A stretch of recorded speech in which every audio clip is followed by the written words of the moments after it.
ये कहानी एक छोटे नन्हे मॉन्क की है जो पूरी जिंदगी शाओलिन टेम्पल में रहा। उसे बाहर की दुनिया के बारे में कुछ नहीं पता, पर एक दिन उसके मॉन्क कहते हैं कि तुम्हें बाहर जाकर दूसरे स्कूल में अपनी एजुकेशन हासिल करनी होगी। जो दुनिया, जो माहौल उसके लिए पूरी तरह से नया है। Presenting the Shaolin boy. कहानी की शुरुआत होती है शाओलिन टेम्पल से, जहाँ पर बच्चों को ट्रेनिंग करवाई जाती है। यहीं पर शाओ नाम का एक बच्चा होता है जो मोनेस्ट्री के अंदर जाता है और गौतम बुद्ध की मूर्ति के सामने वो प्रार्थना करता है और तभी उसके ऊपर कोई हमला कर देता है। ये बहुत अच्छा फाइटर है, पर शाओ भी किसी से कम नहीं है। अचानक हुए हमले से वो चौंक जाता है, जिसके बाद वो भी उस पर वार करता है। पर जो दूसरा फाइटर होता है उसे एक पिलर की तरफ फेंकता है, पर वो पिलर का सहारा लेकर उड़ता हुआ उस दूसरे फाइटर तक पहुंचता है और लगातार उसे कई सारी किक्स मारकर हरा देता है। शाओ को पता है कि उसके ऊपर दोबारा हमला होगा, इसीलिए वो एक स्टिक उठा लेता है और तभी एक दूसरा फाइटर आता है जिसके पास तलवार होती है। वो शाओ के ऊपर हमला करता है, पर शाओ अपनी स्किल से, टेक्निक से, अपनी स्टिक से उस तलवारबाज को हरा देता है। इसके बाद वो एक दूसरे कमरे में जाता है जहाँ पर एक फाइटर ध्यान में बैठा होता है और ये शाओ का अगला प्रतिद्वंदी है। पर उसे पता चल जाता है कि शाओ कमरे में आ चुका है। इस मॉन्क फाइटर के हाथ में माला का एक बीड होता है जिसे वो मिरर पर मारता है। बीड के लगने से मिरर की दिशा बदलकर सूरज की तरफ चली जाती है और सूरज की रोशनी सीधा शाओ की आंखों पर पड़ती है, जिससे उसे दिखना बंद हो जाता है। और इसी पल का फायदा उठाकर वो मॉन्क शाओ के ऊपर हमला करता है और अब वो शाओ को हराने वाला होता है कि शाओ बड़ी फुर्ती से उसके पैरों के बीच से निकलकर उसके पीछे आ जाता है, जिसके बाद वो उस मॉन्क फाइटर के ऊपर हमला करता है। शाओ इस मॉन्क फाइटर को भी हरा देता है, जिसके बाद एक बार फिर से वो गौतम बुद्ध की मूर्ति के सामने अपना सर झुकाकर धन्यवाद कहता है। दरअसल ये शाओ का एग्जाम था। अगले दिन शाओलिन टेम्पल के सबसे बड़े मॉन्क उसे बताते हैं कि तुमने अपनी स्किल से हर एक को इम्प्रेस किया है, तुम अव्वल आए हो, इसीलिए मैं चाहता हूँ कि तुम शहर जाकर दूसरे स्कूल में पढ़ो। वहाँ पर मेरा एक फ्रेंड है जो कि एक वैज्ञानिक है, उनके 2 बच्चे भी हैं, तुम उन्हीं के साथ उनके घर पर रह सकते हो। मॉन्क उसे एक रिकमेंडेशन लेटर देकर शहर की तरफ भेज देते हैं। शाओ भी शहर जाने के लिए एक्साइटेड है। वो कभी शाओलिन टेम्पल से बाहर नहीं रहा। वहीं शहर के स्कूल में हमें लिन नाम के 15 साल के लड़के को दिखाया जाता है, जो कि ताइक्वांडो क्लब का फाइटर होने के साथ साथ वहाँ का चीफ भी है। यहाँ पर जिया नाम की एक लड़की भी होती है जो कि उसकी मैनेजर है। वो उसकी फाइट को ऑब्जर्व करती है और बाद में उसके वीडियोस देखकर उसे बताती है कि उसे कहाँ कहाँ पर इम्प्रूव करना चाहिए। जिया का छोटा भाई भी होता है जो इसी स्कूल में पढ़ता है। जिया को अपने भाई की देखभाल करनी पड़ती है क्योंकि उसके पिता हमेशा अपने काम में बिजी रहते हैं। दरअसल उसके पिता वही साइंटिस्ट है जिनके घर पर जल्दी शाओ आने वाला है। जिया के पिता उसे कॉल करके कहते हैं कि जल्दी मेरा एक पार्सल आने वाला है जो कि मेरी एक इन्वेंशन है, तुम्हें उसे संभाल कर रखना होगा। और जब जिया बाहर जाती है तो दरवाजे पर शाओ होता है जो जिया के सामने हाथ जोड़कर उसे ग्रीट करता है। उसे सब कुछ शाओलिन टेम्पल में सिखाया गया है। जिया उससे इम्प्रेस हो जाती है और उसे घर के अंदर आने के लिए कहती है। अब भी उसके पिता वीडियो कॉल पर होते हैं, लेकिन तभी उनकी लैब में कुछ लोग आ जाते हैं जो उन्हें पकड़ लेते हैं और उनसे उनके आविष्कार के बारे में पूछते हैं, जो कि किसी तरह का टॉय है, पर वो इस बारे में कुछ नहीं बताते। जिसके बाद वो लोग लैब के सीसीटीवी कैमरे की फुटेज को चेक करते हैं। उन्हें पता चलता है कि वैज्ञानिक ने उस टॉय को किसी को पार्सल किया है। जिसके बाद उनका जो बॉस होता है वो अपने 2 आदमियों को उस पार्सल को लेने के लिए भेजता है। जिया ये सब कुछ अपनी स्क्रीन पर नहीं देख रही होती। उसे नहीं पता कि उसके पिता को किसी ने किडनैप कर लिया है। जिया शाओ को अपने छोटे भाई के कमरे में ले जाती है और कहती है कि अब से तुम यहीं पर रहोगे। जिसके बाद जिया ड्राइंग रूम में आ जाती है और लिन के वीडियोस देखना शुरू करती है ताकि उसकी कमियों को लिन को बताकर उसकी फाइटिंग स्किल्स को और भी इम्प्रूव किया जा सके। तभी वहाँ पर नन्हा मॉन्क यानी कि शाओ आ जाता है और जब वो ताइक्वांडो के वीडियोस देखता है तो उसे ताइक्वांडो भी बहुत अच्छा लगता है। शाओलिन टेम्पल में जो उसने आर्ट सीखी थी वो ताइक्वांडो से अलग थी और उस आर्ट में वो माहिर होता है। इसके बाद वो अपने कमरे में चला जाता है और जिस तरह से वो शाओलिन टेम्पल में ध्यान किया करता था अब वो कमरे में ध्यान करना शुरू कर देता है। पर जिया का जो छोटा भाई होता है वो वीडियो गेम खेल रहा होता है। ये दोनों एक दूसरे की आवाज़ से डिस्टर्ब हो रहे होते हैं। जिसके बाद नन्हा मोहंग भी वीडियो गेम में बिजी हो जाता है। भले वो एक अच्छा फाइटर है, भले उसने शाओलिन टेम्पल में अपना जीवन बिताया है, लेकिन दिल से तो वो एक बच्चा ही है और बच्चों को गेम्स हमेशा अच्छी लगती है। वहीं घर के बाहर हमें बॉस के उन दोनों लोगों को दिखाया जाता है जो कि पार्सल लेने के लिए आए हैं। वो देखते हैं कि घर के अंदर लाइट जल रही है, इसीलिए वो तय करते हैं कि जब सो जाएंगे तो चुपचाप अंदर जाकर पार्सल को चुरा लेंगे। वहीं जिया के छोटे भाई और नन्हे मोंग शाओ को दिखाया जाता है जो बहुत ज़्यादा शोर कर रहे होते हैं। जिया उस कमरे में आती है और उन दोनों को सोने के लिए कहती है, जिसके बाद वो दोनों अपने बेड पर चले जाते हैं। और अब जिया उस पार्सल को खोलती है जो उसके पिता ने उसके लिए भेजा है। उसके अंदर एक छोटा सा पैंडा होता है जिस पर एक स्विच भी होता है। जैसे ही वो स्विच को ऑन करती है, अंदर से आवाज़ आती है कि तुम्हारा नाम क्या है। जिया अपना नाम बताती है। वो उसकी आवाज़ को और नाम को वेरीफाई करता है। पैंडा कहता है कि तुम इस पर कोई भी पासवर्ड सेट कर सकती हो। जिया को टॉय पैंडा की बात समझ में नहीं आती। वो पूछती है व्हाट पासवर्ड, और वो टॉय पैंडा इसी को पासवर्ड समझ लेता है, जिसका मतलब ये है कि अब टॉय पैंडा का जो पासवर्ड है वो है व्हाट पासवर्ड। पैंडा एक फीमेल वॉइस में बोल रहा होता है जो कि जिया की मॉम की वॉइस है जो अब इस दुनिया में नहीं रही। वो कहती है मॉम आई मिस यू। पैंडा कहता है आई मिस यू टू। अगली सुबह शाओ भी स्कूल जाने के लिए तैयार हो जाता है। स्कूल में आज उसका पहला दिन है और जब ये तीनों के तीनों घर से बाहर निकलते हैं तो बॉस के वही दो लोग जो रात से इनके घर पर निगरानी कर रहे थे वो इन्हें दूरबीन से देखते हैं। वो देखते हैं कि वो पैंडा टॉय जिसे ये हासिल करने के लिए यहाँ पर आए हैं जिया के बैग के साथ लटका हुआ है। जिया को यहाँ पर लिन भी मिलता है जिसकी सिस्टर भी उसी के स्कूल में पढ़ती है। जिया लिन को बताती है कि तुम्हें किस तरह से अपनी फाइटिंग स्किल्स को और भी इम्प्रूव करना चाहिए। सच तो ये है कि जिया लिन को बहुत पसंद करती है और किसी भी तरह से उसे इम्प्रेस करना चाहती है। और तभी बॉस का एक आदमी आकर जिया के पैंडा को उससे छीन लेता है और जब शाओ ये देखता है तो वो उसके ऊपर हमला कर देता है। शाओ के सामने ये टिक नहीं सकता। लिन भी उसका साथ देता है। दोनों मिलकर उसे बुरी तरह से पीटते हैं और कचड़े के डिब्बे के अंदर बंद करके उसे सड़क पर लुढ़का देते हैं। डर कर वो भाग जाता है। जिया को अपना पैंडा वापस मिल चुका है। वो इसे खोना नहीं चाहती क्योंकि इसमें उसकी मॉम की वॉइस है। इसके बाद ये स्कूल आ जाते हैं। टीचर शाओ को सभी स्टूडेंट्स से इंट्रोड्यूस करवाती है। वो बताती है कि ये एक मॉन्क है, जिसके बाद सभी स्टूडेंट्स उससे बहुत अजीब अजीब से सवाल पूछते हैं।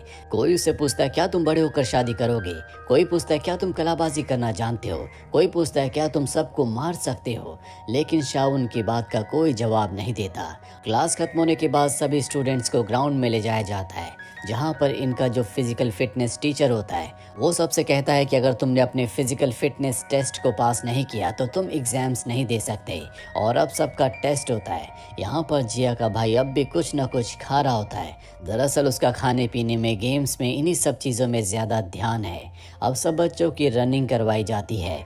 पलक झपकते शाओ रनिंग कंप्लीट कर लेता है और अब पुशअप्स करवाए जाते हैं। सब बच्चे दोनों हाथों से पुशअप्स कर रहे होते हैं पर शाओ एक हाथ पर सीधा खड़ा होकर पुशअप्स करता है जो देखकर सब के सब बच्चे बहुत इम्प्रेस हो जाते हैं। खास तौर पर लिन की छोटी सिस्टर जो कि शाओ की क्लास में पढ़ती है और अब इनसे जंप करवाई जाती है।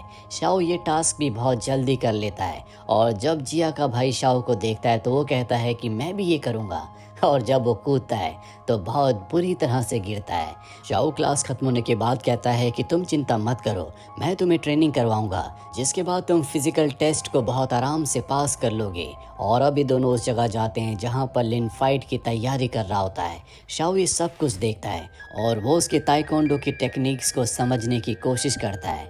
रात को दिखाया जाता है जहां पर बॉस के दोनों लोग कार के अंदर बैठे हुए हैं, जिसमें से एक को लिन ने और शाओ ने बुरी तरह से पीटा था। वो बहुत घायल होता है, इसीलिए उसका साथी कहता है कि आज मैं जाऊंगा और उस पैंडा को लेकर आऊंगा। पर जब वो घर के अंदर घुसने की कोशिश करता है तो वो कटीली झाड़ियों में घिर जाता है और वो भी बुरी तरह से जख्मी हो जाता है। इसके बाद वो अपने साथी के पास आता है और कहता है कि हम दोनों को साथ मिलकर घर के अंदर जाना होगा। ये घर के अंदर जाते हैं। यहाँ पर शाओ ताइक्वांडो की प्रैक्टिस कर रहा होता है। उसे समझ में आ जाता है कि घर के अंदर कोई आया है, इसीलिए वो उन दोनों को अपनी चालाकी से कंफ्यूज करता है और बुरी तरह से गिरा देता है। और तभी उनके हाथ वो पैंडा लग जाता है। बॉस के दोनों लोग पैंडा लेकर यहाँ से भाग जाते हैं, पर जिस पैंडा को लेकर भागे होते हैं वो एक मामूली सा टॉय था। उस टॉय को लेकर वो बॉस के पास जाते हैं। बॉस समझ जाता है कि ये वो पैंडा नहीं है, इसीलिए वो कहता है कि तुम्हारे पास 3 दिन का वक्त है। अगर 3 दिनों में तुमने उस पैंडा को हासिल नहीं किया जो कि वैज्ञानिक ने बनाया है, तो मैं तुम्हें बहुत कड़ी से कड़ी सजा दूंगा।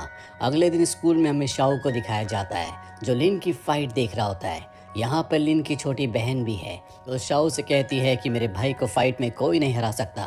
अगर तुम अपने आप को कुंफू का बहुत बड़ा मास्टर समझते हो तो तुम उसे चैलेंज कर सकते हो।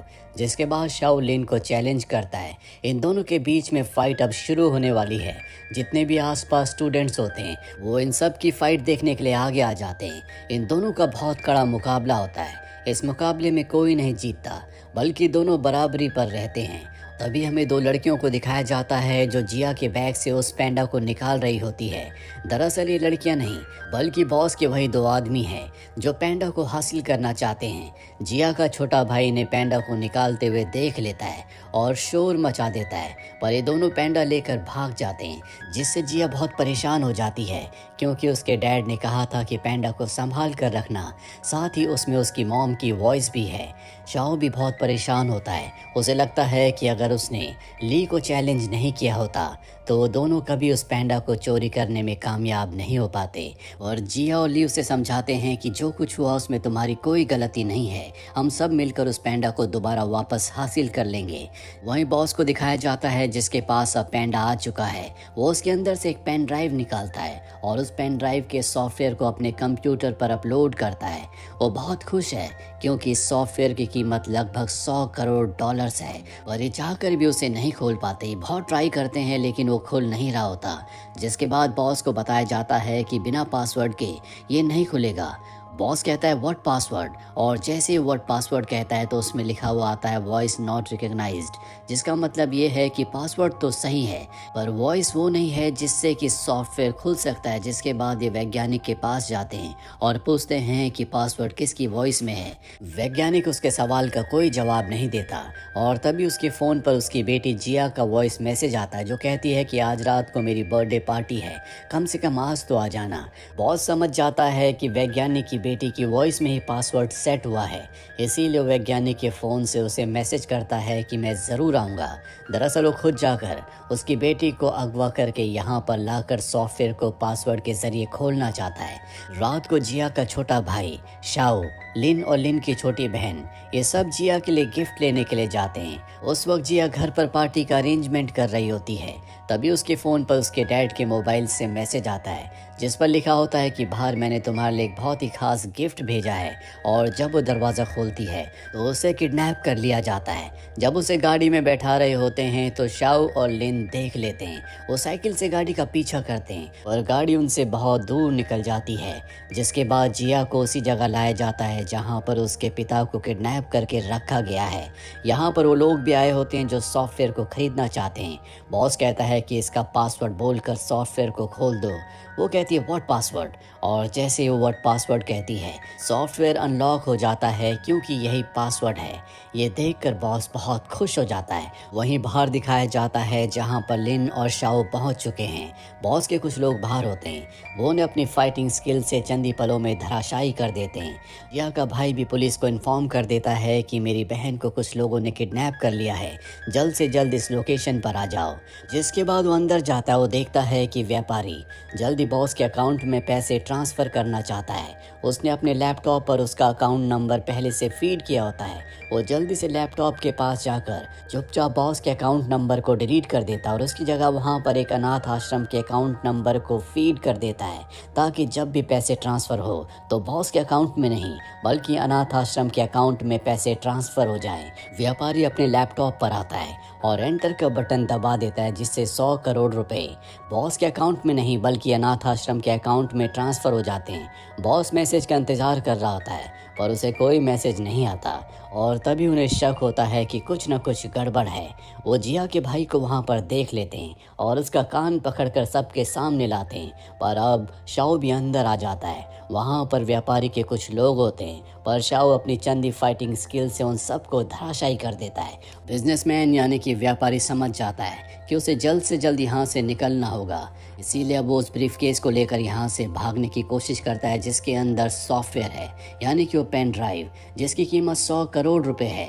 दरअसल उसने पैसे ट्रांसफ़र कर दिए हैं, इसीलिए वो इसे यहाँ से लेकर निकलना चाहता है, पर तभी उसे बॉस देख लेता है। वो उससे उस बैग को छीन कर भाग जाता है। वैज्ञानिक जो कि अब आज़ाद हो चुका है, अपने दोनों बच्चों के साथ यानी जिया और उसके छोटे भाई के साथ उस बॉस का पीछा करते हैं। वहीं हमें लिन को दिखाया जाता है, जो बॉस के खतरनाक लोगों से लड़ रहा होता है। शाओ भी उसका साथ देता है, हालांकि वो भी बहुत ताकतवर है, लेकिन वो इन दोनों का सामना नहीं कर पाता। ये दोनों उसे पीट पीट कर ज़मीन पर गिरा देते हैं। वहीं हमें वैज्ञानिक और उसके बच्चों को दिखाया जाता है, जिनके सामने बॉस है, और अब ये तीनों भी बॉस को बुरी तरह से मारते हैं। जल्दी यहाँ पर पुलिस पहुँच जाती है, जो बॉस, बिजनेसमैन यानी कि व्यापारी और इनके जितने भी लोग होते हैं उन सबको अरेस्ट कर लेते हैं। वैज्ञानिक का सॉफ्टवेयर उसके पास वापस आ चुका है, यानी कि जो उसने आविष्कार किया था, जो उसने टेक्नोलॉजी बनाई थी, अब उसी के पास है। वैज्ञानिक अपने बच्चों से माफ़ी मांगता है और कहता है कि काम के चलते मैं हमेशा तुम लोगों से दूर रहा, पर अब मैं ऐसा नहीं करूँगा। जल्दी शाओ को स्कूल में पूरा 1 साल हो जाता है, जिसके बाद शाओ को और जिया के छोटे भाई को दोनों को वीरता पुरस्कार दिया जाता है, क्योंकि इन दोनों ने मिलकर बहुत ही बहादुरी से बॉस और बिजनेसमैन और साथ ही उनके लोगों का सामना किया था। साथ ही लिन जो कि नेशनल लेवल पर फाइट कर रहा होता है और वो उस कंपटीशन को जीत जाता है। यहाँ पर जिया का छोटा भाई शाओ और लिन की छोटी बहन सब उसके लिए चीयर कर रहे होते हैं। और इसी के साथ ये फिल्म, ये कहानी यहीं पर ख़त्म हो जाती है। उम्मीद करते हैं कि ये कहानी आपको पसंद आई होगी।